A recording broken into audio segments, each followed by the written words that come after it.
Hello everyone, ये जे advance 2015 का question है लिमिट चैप्टर से। लेवल ऑफ डिफिकल्टी इजी है या फिर आप इसको इजी टू मॉडरेट कंसीडर कर सकते हो। बस देखने में थोड़ा अजीब दिखता है, बाकी सिंपल है। So in this question we have given let m and n be two positive integers greater than 1 and limit of this expression equal to minus e upon 2, then they are asking value of m upon n। तो हम लोग क्या करेंगे, यहां से इसकी limit निकालेंगे सबसे पहले, और जो भी लिमिट आएगी वहां से m और n की वैल्यू मिल जाएगी, या फिर m अपॉन n डायरेक्टली मिल जाएगा। ये हमारा आइडिया है। तो सबसे पहले हम लोग लिमिट निकालने का ट्राई करेंगे। लिमिट निकालने के लिए हमें पता होना चाहिए कि कौन सा इंडिटरमिनेट फॉर्म है। तो इंडिटरमिनेट फॉर्म चेक करते हैं। अल्फा जब जीरो को अप्रोच कर रहा है तो डिनोमिनेटर जीरो को अप्रोच कर रहा है। न्यूमरेटर e की पावर कॉस जीरो वन होता है, तो e माइनस ई, न्यूमरेटर भी जीरो को अप्रोच कर रहा है। जीरो अपॉन जीरो का फॉर्म। तो आप लॉपिटल भी लगा सकते हो, बट लॉपिटल से थोड़ा लेंदी होगा। हम लोग विदाउट लॉपिटल करते हैं। एक स्टैंडर्ड फॉर्मूला हम लोगों को पता होता है, limit x approaches to zero e power x minus one upon x, ये वन के इक्वल होता है। इसका जनरल फॉर्म क्या होता है? जनरल फॉर्म होता है e की power something minus one upon same something. मतलब e की पावर में जो भी लिखा है सेम डिनोमिनेटर में होना चाहिए, एंड इस लिमिट को पुट करने पर ये समथिंग जीरो बनना चाहिए। अब ये लिमिट कुछ भी हो सकती है, जीरो होना कंपलसरी नहीं है, कुछ भी हो, बस इस लिमिट को जब आप इसमें पुट करो तो ये समथिंग जीरो बने। तो यहां पर हम लोग इस फॉर्मूला को बनाने का ट्राई करेंगे। अब ये फॉर्मूला कब एप्लीकेबल होगा? जब ये जो सब्ट्रैक्ट हो रहा है वो वन हो। बट यहाँ पर तो वन नहीं दिख रहा है हमें, यहाँ पर क्या दिख रहा है? ई। तो ई को हम कॉमन ले लेते हैं, सो दैट वन बन जाएगा। सबसे पहले स्टेप में हम लोग ई को कॉमन लेते हैं। तो ई कांस्टेंट है, इसलिए मैंने उसको लिमिट के बाहर लिख दिया। Limit alpha approaches to zero, कितना बचेगा? ई की पावर में अभी कॉस अल्फा पावर एन था, अब वन सब्ट्रैक्ट हो जाएगा।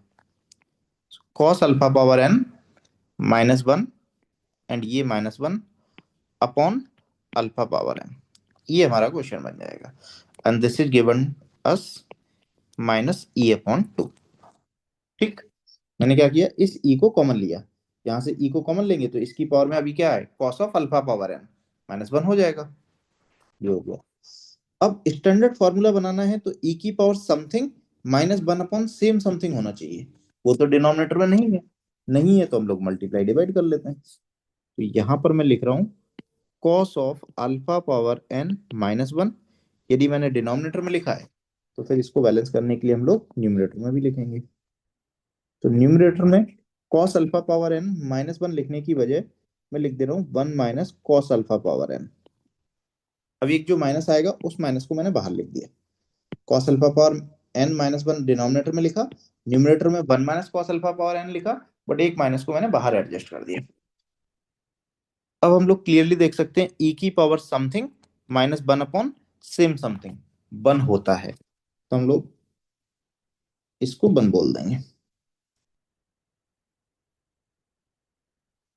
This will be one provided कि इस लिमिट को पुट करने पर ये जो पावर है वो जीरो बन जाए। तो अल्फा को जीरो पुट करोगे तो कॉस जीरो वन बनेगा, वन माइनस वन जीरो हो जाएगा। ठीक है, तो ये वन हो गया। अब हमारे पास क्या बचता है?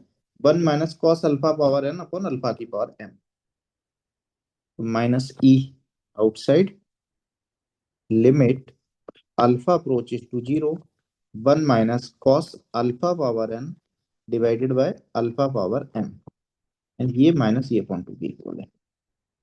अब एक स्टैंडर्ड फॉर्मूला हम लोगों को और पता होता है,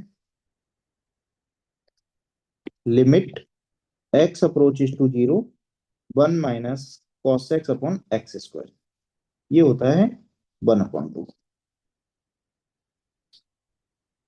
अब ये कब एप्लीकेबल होता है? इसका जनरल फॉर्म, जनरल फॉर्म होता है इसका one minus cos of something, मतलब जो भी कॉस का एंगल है उसका स्क्वायर डिनोमिनेटर में होना चाहिए, एंड लिमिट को पुट करने पर ये समथिंग जीरो बनना चाहिए, मतलब एंगल जीरो बनना चाहिए। तो देखो, यदि इस फॉर्मूला को हम लोग यहां पर देखें, क्या लग सकता है? हाँ, one minus cos alpha power n है। अब अल्फा पावर एन का होल स्क्वायर डिनोमिनेटर में होना चाहिए, बट डिनोमिनेटर में तो नहीं है।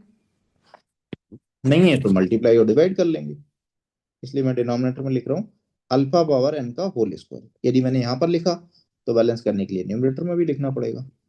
तो न्यूमरेटर में भी लिख लिया। अब यहां से क्या होगा, ये वाला टर्म हमारा 1/2 बन जाएगा। ये ये 1/2 बन जाएगा कैसे, 1 - cos of something upon something का स्क्वायर 1/2। बस लिमिट को पुट करने पर ये समथिंग जीरो बन ही रहा है। तो हमारे पास कितना बचेगा, इस 1/2 को हम लोग बाहर निकाल लेंगे, -e/2 लिमिट 1/2 बाहर आएगा तो e/2 limit alpha approaches to zero. ये देखना, alpha power 2n and denominator में अल्फा पावर m, ये हो जाएगी alpha power 2n - m numerator में इक्वल टू -e/2 में गिवन। अब यहां से हम लोग ये देख सकते हैं कि अल्फा जीरो को अप्रोच कर रहा है, एग्जैक्टली जीरो नहीं है, जीरो को अप्रोच कर रहा है। तो ये नंबर जीरो को अप्रोच करेगी, उसकी पावर समथिंग है ना। ये पावर यदि 1 2 3 4 5 कुछ भी होती है तो हमें लिमिट कितनी मिलेगी, 1 2 3 4 5 लेते हैं तो ये जीरो को अप्रोच कर रहा है, जीरो की पावर 1 2 3 4 5 ओवरऑल जीरो हो जाएगा। बट हमें लिमिट कितनी है, -e/2। तो हम लोग सर्टेनली बोल सकते हैं -e/2 तो इस साइड भी दिख रहा है, इसको क्या होना पड़ेगा, 1। ये 1 कब होगा, जब पावर जो है वो एग्जैक्टली जीरो बन जाए। Because approaching to 1, approaching to zero, alpha zero को अप्रोच कर रहा है, ये जीरो को अप्रोच करने वाली नंबर क्या होगी, 0.00001 या फिर नेगेटिव के साथ होल पावर एग्जैक्टली जीरो, तो हमें 1 मिल जाएगा। 1 और -e/2 ऑलरेडी आ चुका है, -e/2 into 1 -e/2। Fine. So for existence of this limit, so of limit 2n - m must be zero. और जैसे ही 2n - m जीरो आएगा तो m/n कितना आ जाएगा, m/n आ जाएगा यहाँ से 2। That will be the answer. और लिमिट कितनी हो जाएगी, -e/2 इंटू 1 -e/2, तो ये भी ट्रू हो जाएगा। तो m/n की वैल्यू आ जाएगी 2। तो इससे हमारा इसका आंसर आ जाएगा 2। So this was very easy question.